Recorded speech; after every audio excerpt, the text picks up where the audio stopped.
Okay, well, let me just preface my comments by saying that I'm going to take a slightly different tack than I'd originally imagined at the outset to sort of unpack a couple of the assumptions behind my own remarks. In part because I think on a number of questions I'm a bit of an outlier in this discussion, but I want to explain why. That is to say, there are sort of three basic assumptions that are embedded in the comments I'm going to present to you, all of which revolve around the question of world money. I happen to think that world money is an issue which is terribly under-theorized within Marxist and radical political economy, and so I'm going to try to highlight why I think it matters and why it gives me a somewhat different take on some of these issues. The starting point for my approach is to say, and here I just take a position that you get from Henri Lefebvre, which is that the space of the world economy is, as he puts it, hyper-complex and contradictory. Now that's important to me because while listening to Chris, I agreed with much of the description, but not a number of the conclusions. And the reason is that I felt the argument rested on an assumption in which there was essentially a single global space in which the world economy operates. I suggest, as I say, that this space is actually hyper-complex and contradictory, and this has a number of implications.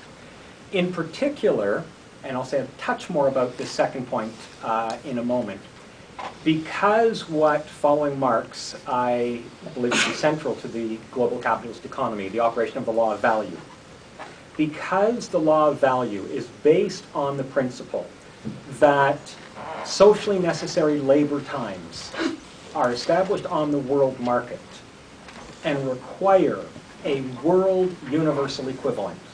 That's to say, something which measures them and against which they can exchange, that has universal social global validity within capitalism. The issue of world money is crucial. I'm going to come back to this. And my view is that the current form of world money, which is to say, the operation of a national global world money, that is to say, the US dollar as world money, embodies and expresses systemic contradictions. That there are genuine problems built into the operation of the US dollar as a genuine world money. And again, I'm going to spend a few minutes talking about that. I should also say, because I had the pleasure of reading it over the holidays, that in my own thinking about these multiple scales of the world economy, I found Hannes Locker's recent book, Beyond Globalization, to be very insightful and helpful in terms of clarifying some of my own thinking. Now, because abstract labor needs a truly universal equivalent, for socially necessary labor times to generally be measured and equated on the world market, there must be something which measures them and against, which expresses them and against which they can all be exchanged. Marx assumed, contrary to an old myth, Marx did not think that every national economy had to operate on a gold standard. He was very clear. National fiat monies generated by the state was going to be the norm, except at the level of the world market. Marx was a bullionist, that is to say, he assumed it had to be gold at the level of the world market. Why? Because he assumed that no national currency could achieve universal exchangeability.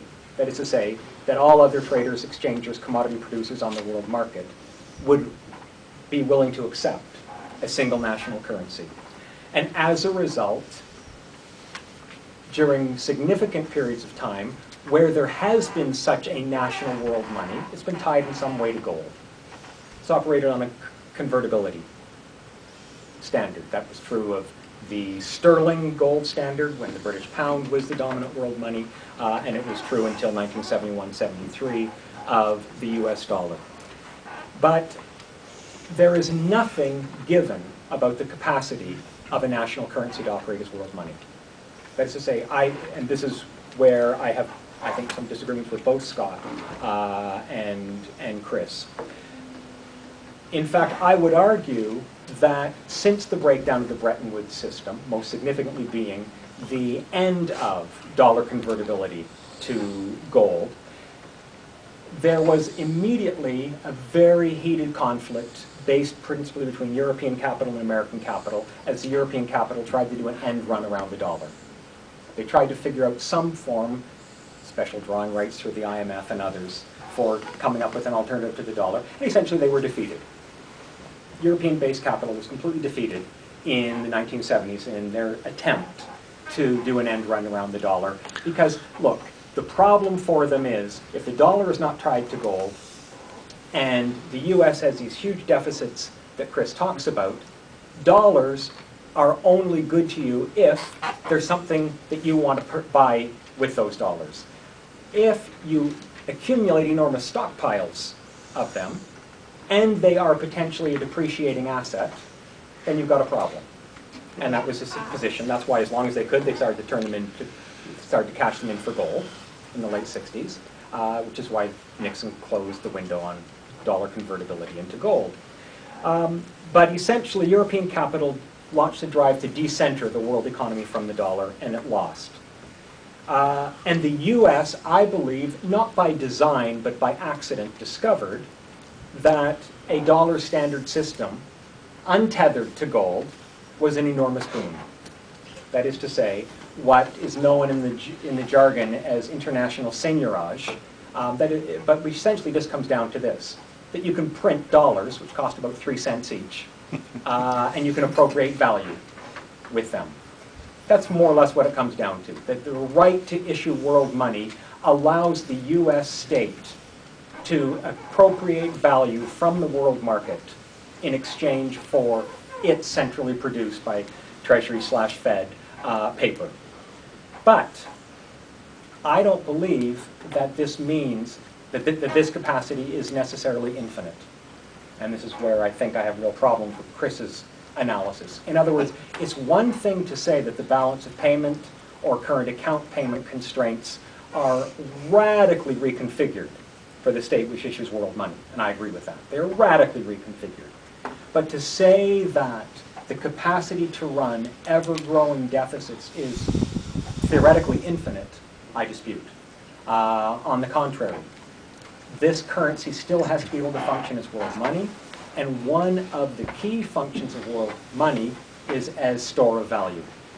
It's to say, it's not just means of circulation. It has to be a stable store of value.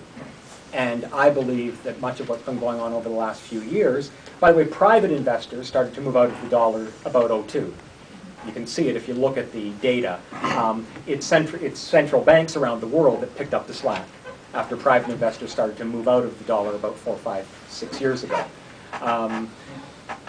But it seems to me that there's no doubt that while it is true that there have been fluctuations in the dollar and its value on the world market, that I would argue something new has entered the equation in the last number of years, and that's the emergence of another world currency which has some world money capacities, and that's the euro.